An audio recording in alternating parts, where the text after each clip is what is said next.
Steve, episode 34 of the Broadway block, coming in on a huge win last night around against the Maple Leafs.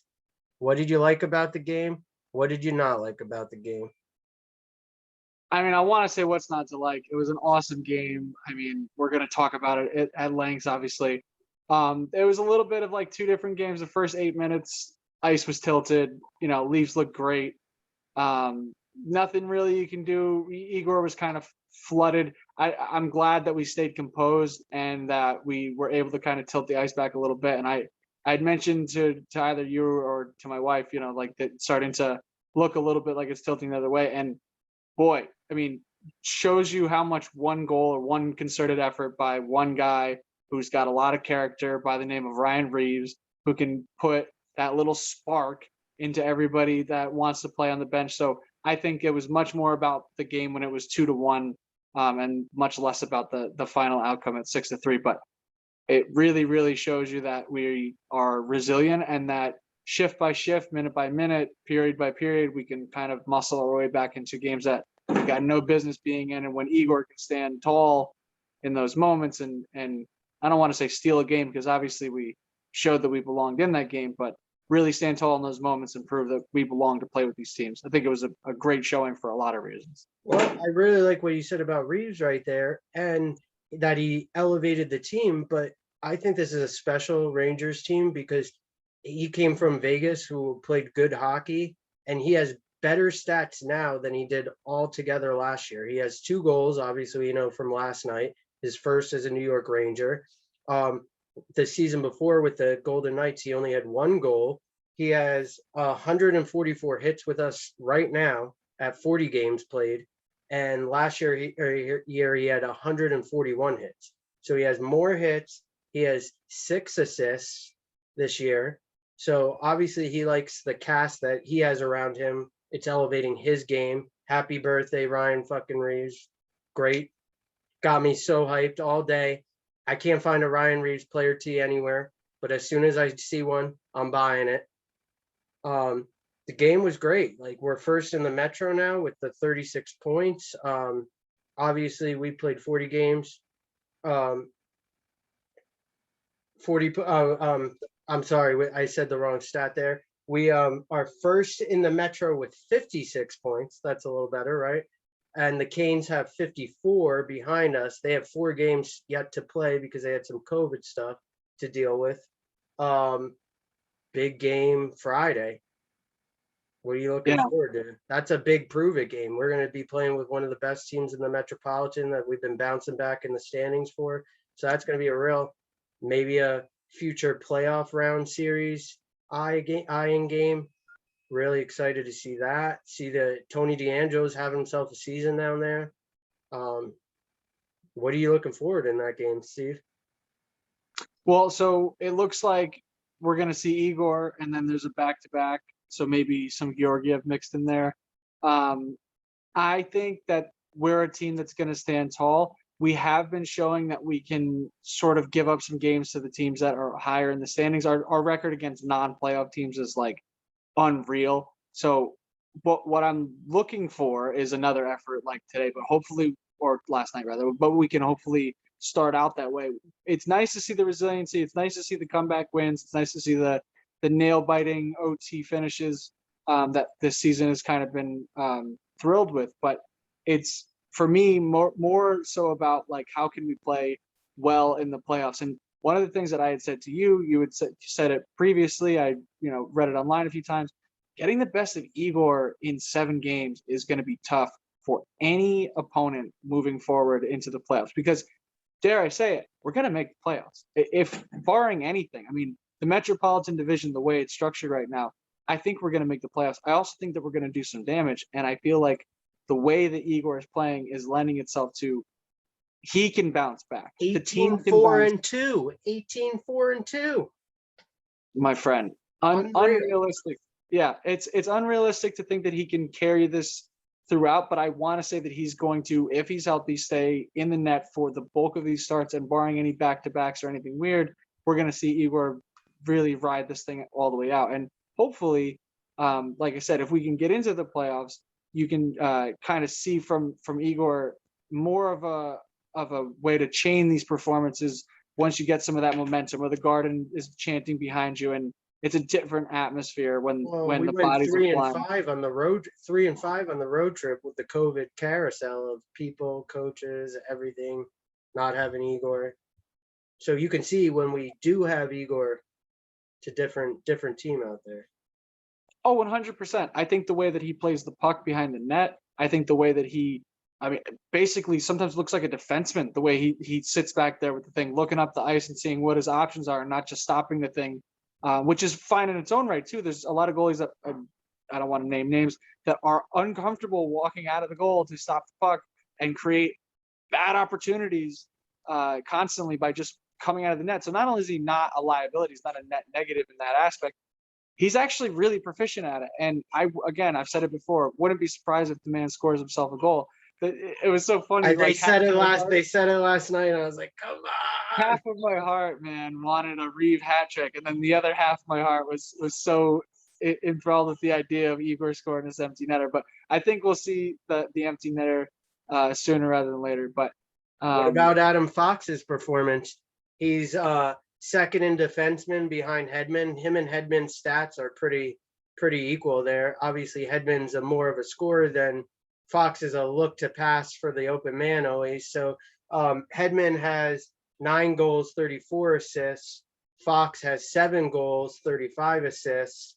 Fox has 1 game-winning goal. Hedman has 3.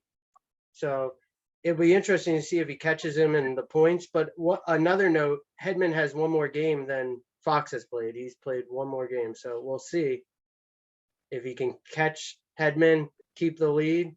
Does he win the Norris again? Yeah, I think the points are less. I think that everyone views him as an offensively minded, offensively gifted, can control the pace of the game in that aspect. So I think it's less to do with the points as much as it has to do with, him continuing to play the way he's playing. He's at a point per game pace. My goodness. I mean, my dad told me, straight up, listen, this dude is the best defenseman that I've seen play since Brian Leetch. Stats would tell you that this man is the best defenseman to play for the Rangers since Brian Leetch. 40 he keeps points. Matching all of Leetch's stats. It's unbelievable to think that we have this guy who's young, who wants to be here under a contract for the next, 7-8 years here, wants to be here for the better part of this season and for the better part of his future. Would Trouba have come to New York if he knew he would be the number 2 best defenseman? I don't know if we necessarily make that trade at all. I don't know if it's necessarily, he was traded, so it's less to do with, in that way. Well, obviously he didn't choose us, but he signed the contract to stay with us. Right. Well, there was a lot of talk that he wanted out of his situation, in that his wife wanted to be in New York. There was, or in a major city to be practicing, I believe is medical something or other. But in other words, there's a lot of things that lend itself to him wanting to come here. I think there's a lot of restricted free agents, unrestricted free agents that would have sought after this destination regardless. But would we have gone after him in that case if we knew that we had? Maybe not. I think that maybe we would have spent that money elsewhere. But who knows? We also wanted to. I think we had an obligation. I'm Jeff Gorton and John Davidson, if you didn't know, but we had this obligation to put a team on the ice that was competitive, and I think that they thought that in that moment, signing Panarin, getting that position locked up in Trouba, I think there was a lot of things that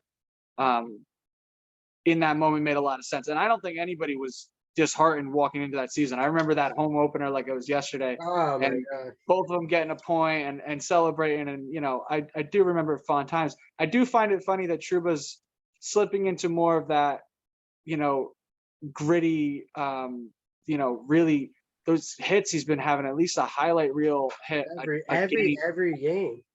Did you see him mic'd up last night? It was pretty fun to see him mic'd up a little bit last night. You can definitely tell he's a good leader on the bench for everybody.